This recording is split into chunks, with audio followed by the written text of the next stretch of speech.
Hi, Mark Gilbert here. Thanks for clicking in. This video is about being our best friend and our worst enemy. Like all the videos here, they're designed to give us some tools and ideas for assisting with our spiritual evolution. You know, we've all used the phrase that we're our own worst enemy. We usually use that phrase in reference to times when we do actions or behaviors that undermine what it is that we're wanting to create or manifest in our lives. You can look at it from an example. Let's say you're wanting to apply for a particular job and you have it in your mind that you're going to go and get a job with a certain company, etc. And they announce the job and you say, don't meet your deadline for putting in your resume. Or you screw up your resume and put some bad information on it. Or you go to the interview and you're late. Or you go to the interview and you make mistakes on it. Whenever we do actions that are counterproductive to the stated intentions in our life, we often say that we're our worst enemy because we're doing things that are undermining what we want to create in life. In this video, what I'm really getting at is get you the sense of looking at being your best friend and your worst enemy, both in your individual life, and we'll talk about this first. But then later on, I want to come back and circle in on the topic and reference it from a standpoint of we're also in life in general, that we can look out there and see that we're manifesting both our best friends and worst enemies in terms of the collective environment that we live in. We'll come back to that in a second, though. In the first case, when we say that we're our best friend and our worst enemy, what I want you to consider is that in every moment, you have an option to choose your thoughts, what you're going to say, and how you're going to act. Frequently, I say thoughts, words, and deeds, but that's the shorthand for reminding you that this moment is a choice, this next moment is a choice. How are you reacting in that moment? Are you choosing to have positive thoughts? Are you choosing to say and act in a manner that's in alignment with your positive thoughts? Or are you having positive thoughts that I'm going to get this job and then undermining it with your actions? In which case, you're being your worst enemy.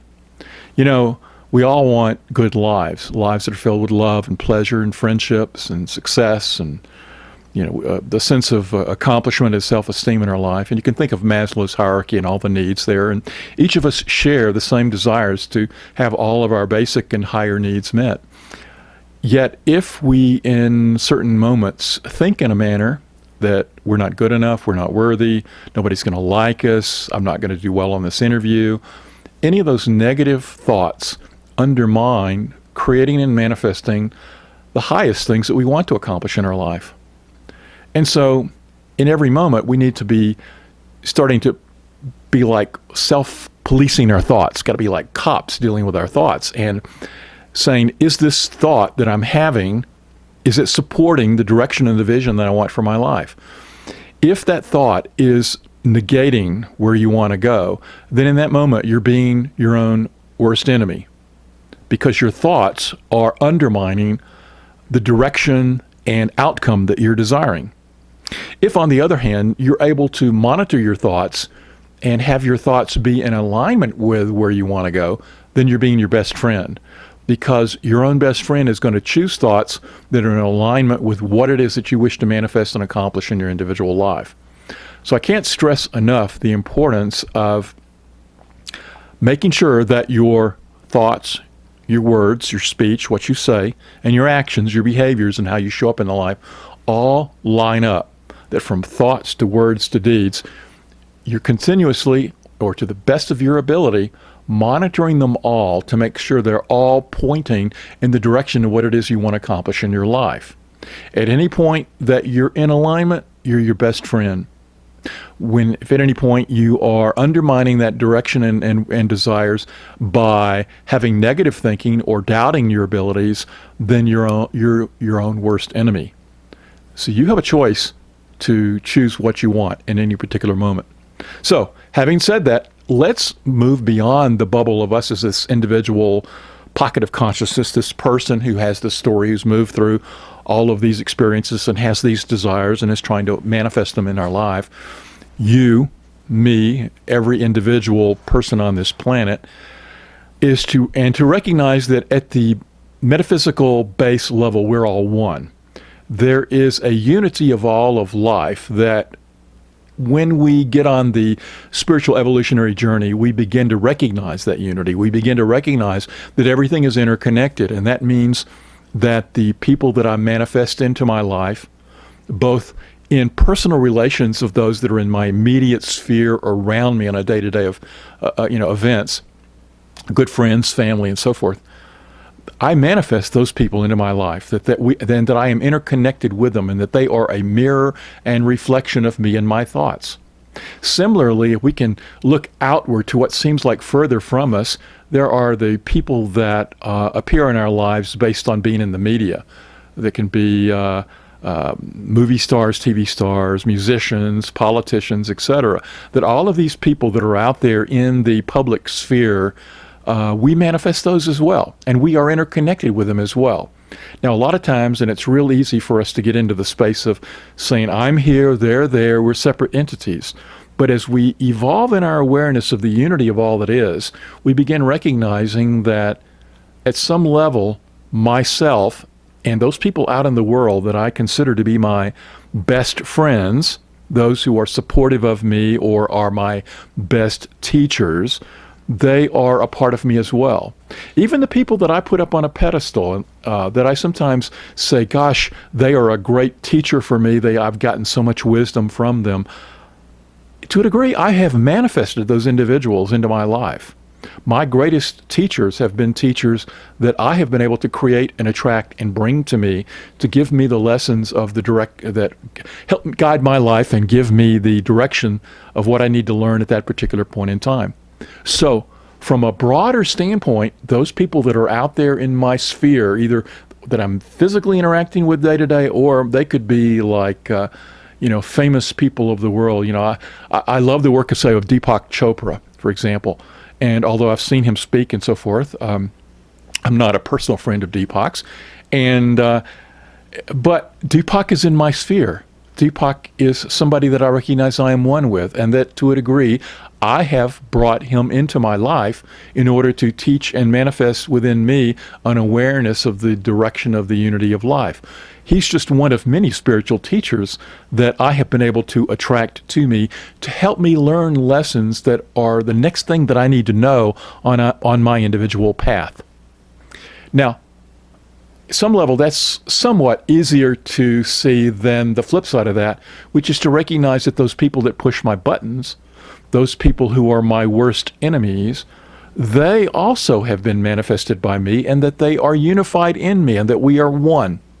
These can be the people that are the difficult person at work, the one who you don't get along with, the one who perhaps says things that you think undermine what you're doing in life, that you have sort of an animosity towards. To a degree, you have brought that person into your life through your consciousness, through your awareness, and they are there to give you a gift of a lesson. Whereas the friends and spiritual teachers have given you good lessons and hold out to you information that's been serving you, these people are also bringing forth these other people, the ones that are causing you issues. They bring forth within you opportunities for you to learn and grow and to transcend the limits of your life. They bring up the shadow aspects of things that you have buried. You might even be projecting aspects of yourself that you've buried onto them, and they're mirroring it back to you, so that your negative feelings towards those individuals are really a mirror of something inside you that you've buried. The bottom line is that these people are there to teach us lessons just as much as the positive teachers are. And we need to look at what lessons are ours to learn from these individual people. And as we take it out into the public sphere, we can look at people out in the public life who perhaps are the ones that upset us the most. The most prevalent example in this particular moment is Donald Trump as our president. And I recognize as I look out at the American public, there is a degree of people, 30% or so of Americans who love Donald Trump and resonate with Donald Trump and see him as the greatest leader and their greatest representative that they've ever had. Yet at the same time, there is a vast majority of Americans who look at Trump and see that he represents less than what we want, that he's a has brought down the vision of America and its standing in the world, and that there is something about Trump that we're called to overcome. Whether you're a Trump supporter or a Trump pushbacker, a denier, somebody who wants to get rid of Trump, what we need to step back and recognize is that we've attracted a Trump into our life, and that at some level we're one with Trump. And in that comes a recognition that this particular human being, whom we may not agree with, and we can certainly have healthy boundaries and we can vote for or against as we so desire, they have been brought into our life and into our awareness for some reason that we individually are learning. We're learning what it is about ourselves, some shadow aspects that maybe Donald Trump is bringing up. I can look at it that perhaps the degree of white nationalism that's arisen around Trump is recognizing that there are many people on the planet who have this aspect of racism within themselves that's being called forth to express and to be acknowledged and to hopefully be held out in the light of day and healed. And there may be other aspects of our shadow side that are being brought out by a Trump. At the same time, if you're somebody who dislikes Trump, you've got to recognize that Trump is holding the shadow for all of us collectively, that he's bringing out something that we in America need to heal. Whether we disagree with his policies and or agree with them, there is something that he has been brought forth onto the planet right now for us to recognize and acknowledge and to learn from. In many cases, it's to see that there is something within us that needs to be explored, recognized, and discarded as less than what we want. And he also gives us the contrast that in his actions in the world and how he speaks and treats people in many cases that's somewhat negative, and his actions that are in less than telling the truth, he holds out this standard that for many of us we go, I see that, and that's less than what we want. And he paints a contrast between what we desire, a world where people care about one another, or a world where everybody tells the truth based on objective facts, or where people aren't trying to game the system for their own personal, benefit. That there's a high ethical standard that we hold to. We have this standard that we desire, and then we see within that between that standard and where Trump is, this difference, this gap. And in that gap, that contrast between that two, it calls us to be a agent for change to move us to that higher vision, which circles us back to our personal responsibility. The recognition is that the people out there in the greater world that we see as separate from us are one with us. They're ultimately one with us. And we need to acknowledge that at some level within our awareness as we move through this spiritual evolutionary journey. As we see that the Donald Trumps and the Deepak Chopras are both one with us, and any other person that we hold out there and judge negatively or positively, someone who's been an influence on us, that we have to see that we're connected to all of them. And that even those that are less than what we want to see or express in life are giving us gifts. They're calling forth things that we need to learn and grow through so that we can ultimately come out on the other side being the highest expression of who we can be as an individual and collectively as all humanity.